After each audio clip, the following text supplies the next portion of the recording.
अस्सलामुअलैकुम अजीज़ तलबा, मैं Syed Mazhar Hussain Shah, teacher heart school Mailsi. कैसे हैं आप लोग? अल्लाह ताला से उम्मीद वासिक है कि आप सब खैरियत से होंगे। आज हम पढ़ने जा रहे हैं मुताला पाकिस्तान और उसके चैप्टर नंबर 1 का टॉपिक है हमारा नज़रिया। नज़रिया क्या है? इसे इंग्लिश में हम आइडियालॉजी भी कहते हैं। नज़रिए की बेसिक और बुनियादी तारीफ ये है कि ये एक सोच और फिक्र का नाम है, बल्कि ये नज़रिया के लुग़वी मैनी भी हैं, जिसे हम लफ्ज़ी मैनी भी कहते हैं। यानी नज़रिया के लफ्ज़ी मैनी सोच और फिक्र के हैं। अब ये मसला रहा है कि शुरू से ही बहुत से मुहक्किकीन इसकी मुख्तलिफ और अपने अपने अंदाज में तारीफ करते रहे हैं कि नज़रिया क्या है। इस्तिलाही मानों में अगर हम जाएं तो इसकी तारीफ हम एक तारीफ यूं भी कर सकते हैं कि किसी भी मकसद के हसूल के लिए जो एक लाहे अमल अपनाया जाता है उसे भी नज़रिया कहते हैं। फिर यह भी कहा जाता है कि किसी मकसद को हासिल करने के लिए लोगों के जहन में, मखसूस कौम के लोगों के जहन में जो एक खाका उभरता है, जो एक सोच उभरती है, जो एक नक्शा उभरता है, उसे भी नज़रिया कहा जाता है। फिर एक और इसकी तारीफ की जाती है कि किसी भी कौम के लोगों की इज्तमाई सोच का किसी एक बात पर मुत्तफिक हो जाना, उस बात को भी नज़रिया कहते हैं। फिर कुछ लोग कहते हैं कि नज़रिया एक ऐसा लाहे अमल, एक ऐसी फलसफियाना सोच होती है या एक ऐसा प्रोग्राम होता है जो उस मुआशरे के लोगों के तमाम मसाइल को, जैसे समाजी मसाइल हैं, मुआशरती मसाइल हैं, मजहबी मसाइल हैं, रूहानी, नफ्सियाती, तालीमी मसाइल हैं, उनके हल के लिए भी एक राह मुतय्यन करता है, वो भी नज़रिया कहलाता है। इस तरह से मुख्तलिफ लोगों ने और मुख्तलिफ लैंग्वेज की डिक्शनरीज ने इसकी मुख्तलिफ तारीफ की है।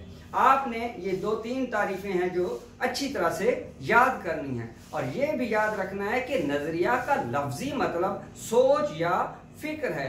फॉर एग्जाम्पल, अगर हम थोड़ा सा इसकी वो करना चाहें, इसको डिटेल में बताना चाहें कि आपने अगर किसी एक खास मकाम पर जाना है तो उस जगह पर जाने के लिए आप पहले अपनी प्लानिंग करते हैं, अपने जहन में एक प्रोग्राम तरतीब देते हैं। ठीक है कि मैंने ये करना है, मुझे ये रास्ता अपनाना चाहिए, ये मेरा बंदोबस्त होना चाहिए, ये मेरा ज़ाते राह होना चाहिए। ये एक इनफरादी नज़रिया है, ये एक इनफरादी नज़रिया है। इसी तरह कौमों के नज़रिए होते हैं, उसमें हम सबसे चले बड़ी मिसाल ये पुट करते हैं कि जैसे मुसलमाना ने, बरे सगीर ने अपना एक नज़रिया अपनाया कि हम एक अलहदा कौम है, हमारा एक अलहदा वतन होना चाहिए। तो इसके लिए उन्होंने जिद्दोजहद की और जो लाहे अमल अपनाया, ये उनका नज़रिया था। और मुसलमानों की इस नज़रिए की बुनियाद नज़रिया इस्लाम था। नज़रिया चूंकि नज़रिया इस्लाम एक कंप्लीट कोड ऑफ कंडक्ट है, यानी एक मुकम्मल ज़ाब्ता हयात है, और ये दुनिया का वाहिद नज़रिया है जो तमाम और नज़रियात से बिल्कुल अलग है। क्योंकि मुसलमान अल्हम्दुलिल्लाह वहदानियत पर यकीन रखते हैं, हज़रत मोहम्मद मुस्तफ़ा सल्लल्लाहु अलैहि वसल्लम को अपना नबी और आखिरुज़्ज़मान नबी मानते हैं। और फिर दूसरी बात कि हमारी किताब कुरान मजीद है जो तमाम इल्हामी किताबों की के बाद में आई, और फिर जो दूसरे दुनियावी या दूसरे मज़ाहिब हैं उन सब से बिल्कुल अलग थलग है, जिसने मुसलमानों को एक अलग पहचान और तशख़्ख़ुस दिया है। इसलिए हमारा नज़रिया भी सबसे अलग है और हमारे नज़रिए की बुनियाद नज़रिया इस्लाम पर है। अब हम चलते हैं कि नज़रिया किन किन बातों से वजूद में आता है, हम जिसे आमतौर पर सोर्सेज ऑफ आइडियालॉजी भी कहते हैं, या उर्दू में हम उसे कहते हैं कि नज़रिया के माखज़। मतलब नज़रिया किन बातों से अखज़ होता है, किन बातों से निकलता है, किन बातों से वजूद में आता है। तो उसमें सबसे जो अटमोस्ट इम्पॉर्टेंट टॉपिक है वो है मुश्तरक मजहब। मुश्तरक मजहब, अब बड़े सगीर के लोगों में जो है बहुत सी कौमें आबाद हैं, और हिंदू कौम ने तमाम दूसरी कौमों को और तमाम दूसरे मज़ाहिब को अपने अंदर जम कर लिया, और उन्होंने मुसलमानों को भी अपने अंदर जम करने की कोशिश की। लेकिन अल्हम्दुलिल्लाह मुसलमानों का जो नज़रिया है वो ऐसा जुदागाना नजरिया है कि वो हर कोशिश के बावजूद इसको अपने अंदर जम नहीं कर पाए। हालांकि हिंदुओं ने जो है यहाँ पर आर्य समाज ने अपनी एक तहरीक चलाई, हिंदू करने, लोगों को हिंदू बनाने की, शुद्धि की और सिंचन की तहरीकें चलाई गई ताकि मुसलमानों को भी और बाकी मज़ाहिब को भी अपने अंदर जाम किया जा सके। लेकिन मुसलमानों ने अपना जुदागाना तशख़्ख़ुस बरकरार रखा और ये मुसलमानों का मुश्तरका मजहब ही था कि उन्होंने इस पर चलकर अपने नजरिए को जन्म दिया या इन मुश्तरक मजहब से नजरिया वजूद में आया। और इसके बाद है मुश्तरका तालीमी मकासद। अब मुख्तलिफ कौमों के मुख्तलिफ तालीमी मकासद हो सकते हैं कि जो है मतलब किसी ने रोजगार के लिए, किसी ने कुछ के लिए, लेकिन हमारा तो तालीमी मकसद ये है कि हमारे मजहब ने कह दिया कि इल्म हासिल करना हर मुसलमान मर्द औरत पर फर्ज है। इसलिए हम खाली जो है तालीम हासिल इसलिए नहीं करते कि हम रोजगार कमाएं, बल्कि हम अपने दीन को समझें, अपने आप को समझें। अपने आप को समझेंगे तो अपने रब को समझेंगे। जब हम अपने रब को समझेंगे तो हम दुनिया में भी कामयाब होंगे और इंशाल्लाह आखिरत में भी कामयाब होंगे। यही नजरिया था जिसने मुसलमानों को बाकी कौम से अलग रखा और इनका अलग तशख़्ख़ुस बरकरार रहा। ये मैंने मतलब इसकी मुख्तलिफ थोड़ी सी जो है वो वजाहत कर दी। अब चलते हैं मुश्तरका सियासी मकासद। दुनिया में कई किस्म के इज़म है, इंग्लिश में इसे एक्चुअली आप कह सकते हैं इज़म, कि नेशनलिज्म आया, सेकुलरिज्म आया, बौद्धिज्म आया, जैनिज्म आया, हिंदुइज्म आया,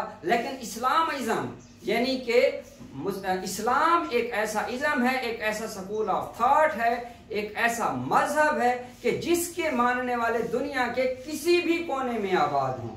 जो कलमा गो है वो एक ही कौम और एक ही नजरिए से ताल्लुक रखते हैं।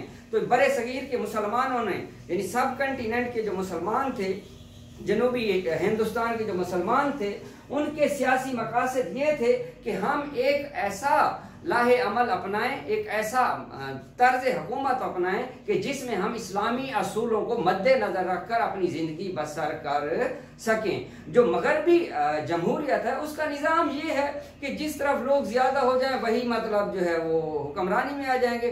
अगर यही हाल हमारे यहाँ होता यानी आज़ादी के बाद, अंग्रेज़ों के चले जाने के बाद, तो हम तो अक़लियत में थे, हम हमेशा गुलामी में रहते, अंग्रेज़ों की गुलामी से निकलकर हम हिंदुओं की गुलामी में आ जाते।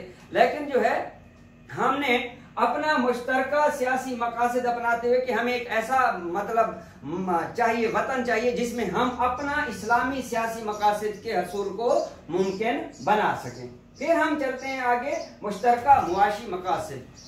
मुश्तरका मुआशी मकासद, जहां भी बेटे आप लफ्ज़ देखें मुआश का, तो मुआश से मतलब है रोजी का जरिया, यानी रोजी कमाना, पैसा कमाना, जिससे हम अपनी अखराजात जिंदगी बर्दाश्त कर सकें। तो अब बाकी कौमें सूद को अपनाती हैं और कारोबार अपनाती हैं, प्रॉफिट को बहुत ज्यादा मतलब वो करते हैं, लेकिन इस्लाम इसकी इजाजत, कतई इजाजत नहीं देता। तो हमें जो है इस चीज से भी, हमारे सियासी मुश्तरका मकासद से भी जो है हमारे नजरिए ने जन्म लिया। और फिर है मुश्तरका सियासी सकाफती मकासद। अब सकाफत में देखें जुबान आ जाती है, रंग और अपना जुबान आ जाती है, खाने पीने का तरीका, लिबास, सब कुछ आ जाता है। लेकिन मैं सबसे ज्यादा जो है टाइम की वजह से मैं सबसे ज्यादा ये बताना चाहूंगा कि सकाफत में सबसे जो मोस्ट इम्पोर्टेंट वो जुबान है।